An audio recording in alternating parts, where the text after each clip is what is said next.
إن الحمد لله نحمده ونستعينه ونستغفره ونعوذ بالله من شرور أنفسنا ومن سيئات أعمالنا من يهده الله فلا مضل له ومن يضلل فلا هادي له وأشهد أن لا إله إلا الله وحده لا شريك له وأشهد أن محمدا عبده ورسوله أدى الأمانة بلغ رسالة وجاهد في الله حق جهاده وصلى الله عليه وعلى آله وأصحابه ومن تبعهم بإحسان إلى يوم الدين أما بعد. Pitanje sunnećenja žena muslimanki je pitanje oko kojeg se digla velika prašina i halabuka na zapadu. Naime, mnoge organizacije koje pozivaju na emancipaciju žena, odnosno pozivaju da se vrate prava ženi, naročito u muslimanskim zemljama, ukazuju na ovaj problem smatrajući da je ovo barbarski čin čime se skrnavi ličnost žene uopćeno. Pa su došli sa zahtjevima preko Ujedinjenih nacija da se zabrani praksa koja još uvijek postoji u nekim muslimanskim zemljama, kao što je Sudan ili Egipat. Tako da sa druge strane je došla reakcija od nekih koji su u ime islama govorili po ovom pitanju, pa su zanegirali ovu stvar da je sunnećenje žena muslimanke uopće od islama, odnosno da je to arapski običaj koji je preživio još iz doba pojave islama, tako da je islam čisto toga. Međutim, istina je da je i po jednom i po drugom pitanju, odnosno da vidjet ćemo da samo sunnećenje žena nije toliko barbarski čin koliko se želi predstaviti, niti je ispravno negirati sunnećenje žena sa strane islama, da to nije od islama. Naime, treba znati da nema razilaženja među učenjacima ovog ummeta, da je sunnećenje žena muslimanki, da je od islama, odnosno da je propisano. Međutim, učenjaci razišli oko tog propisa, da li je on vađib, da li je sunnećenje žena vađib, ili je sunnet, znači mustehab, ili je dozvoljeno, potvrđena praksa koja je bila kod Arapa. Znači, sunnećenje žena je bila praksa koja je bila poznata kod Arapa i kod drugih naroda prije Arapa i mimo Arapa. Na samom početku vrlo je bitna stvar da se napravi razlika između sunnećenja žena koje se radilo u vrijeme faraona, koje se zove sunnećenje žena faraonsko, i ono poznato šerijatsko sunnećenje žena. I to su ujedno stvari te dvije vrste poznate sunnećenja žena. Znači, sunnećenje šerijatsko i sunnećenje faraonsko. Sunnećenje žena šerijatsko je u stvari, kako ga definišu učenjaci, on je qat'u qalfati min bidril mar'ati. To je odsjecanje kožice sa vrha klitorisa od žene.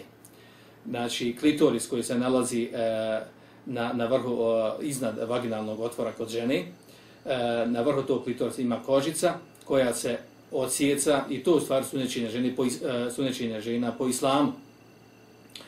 Smisao i cilj tog odsjecanja te kožice je u stvari da se uravnoteži ženin spolni nagon.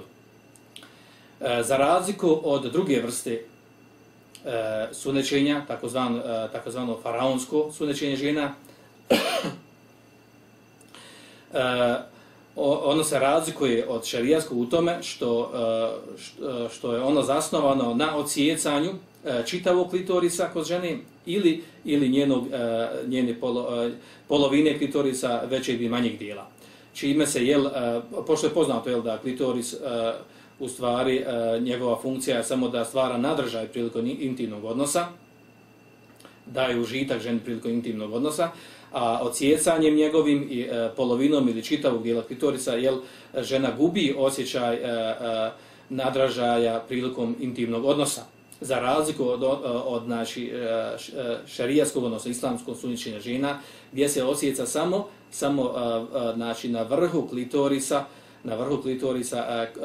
kožica se odsjeće, čime se čini ravnoteža u spolnom odnosu kod žene.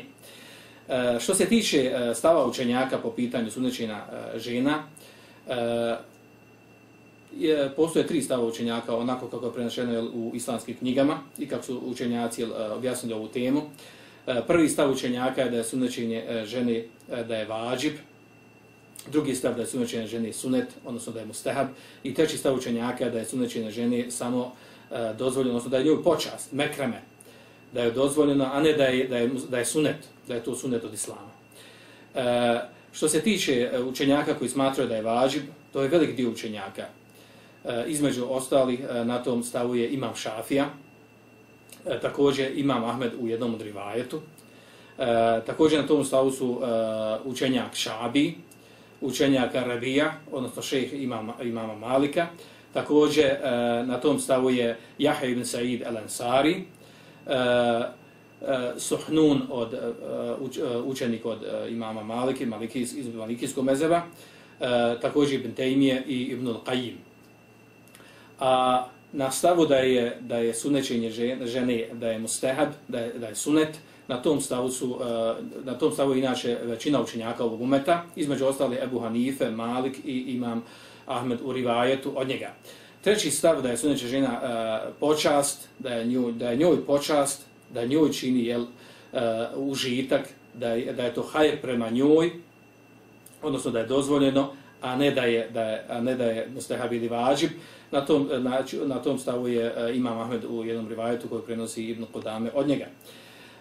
Što se tiče šerijskih argumenata koji ukazuju na propisano sunnećenje žena, uglavnom učenjaci dokazuju sa općim dokazima u kojima je došla propisano sunnećenja uopšte i muškarcima i ženama, kao i određenim hadisima oko kojih postoji razilaženje, oko njihove vjerodostojnosti, koji govori posebno, specifično samo o sunnećenju žena.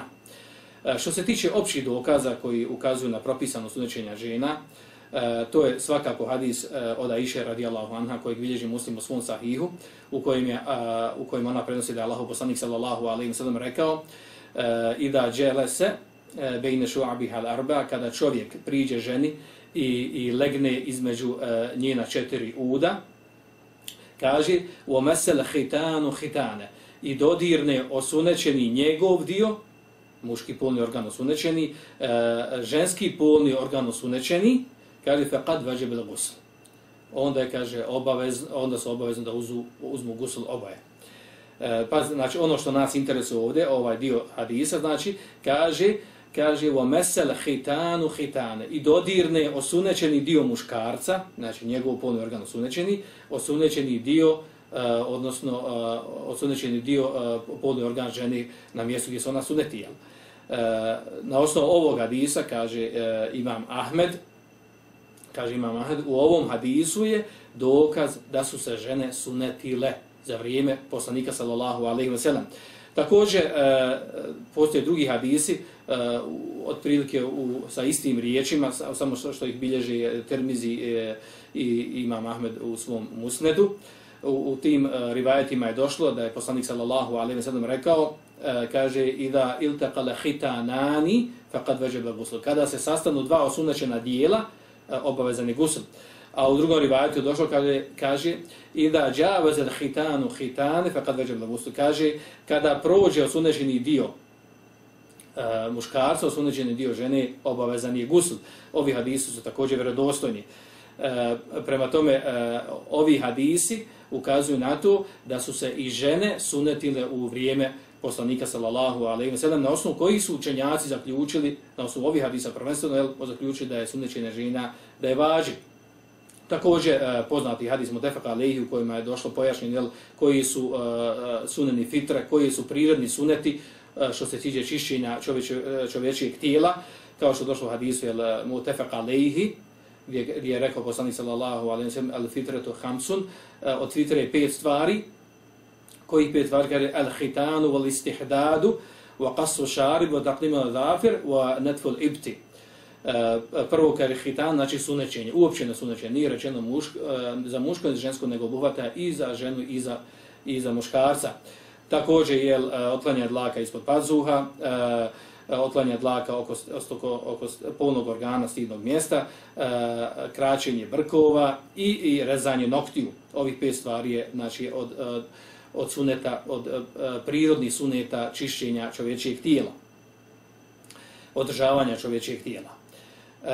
Zato Imam Ali kaže minel fitrati hitanu rađuli wan nisa.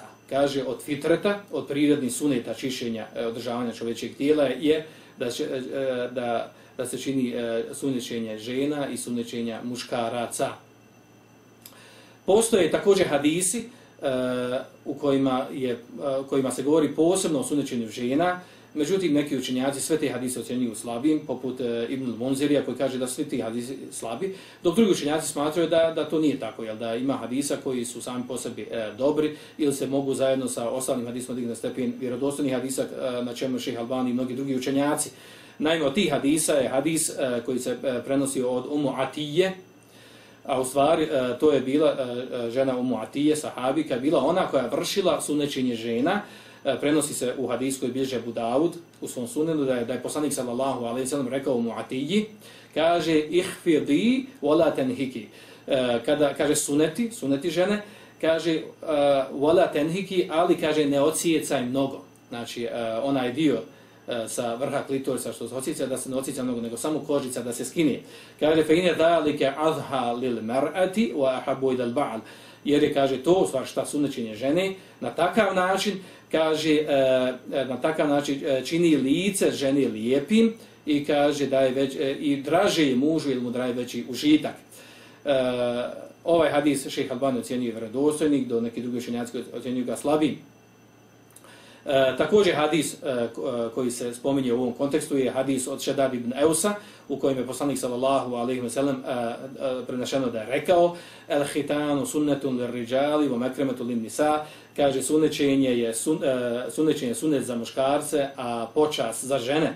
Na osnovu ovog je i prenešen stav od imama Ahmeda da je sunečenje žena u stvari počast za njih, a ne sunnet islama. Ovaj hadis bilježi Bejheki u svom sunenu, međutim u njegovom lancu prenosilaca ima ravija Hadžađ ibn Arta, a on je modelis, on je slab, prema tome hadis je slab. I na kraju dolazimo do rezimea, do zaključka, da je sunečenje žena u islamu propisano, shodno razilaženju učenjaka oko tog propisa, jedni kažu da je vađiv, drugi da je sunnet, treći kažu da je dozvoljeno.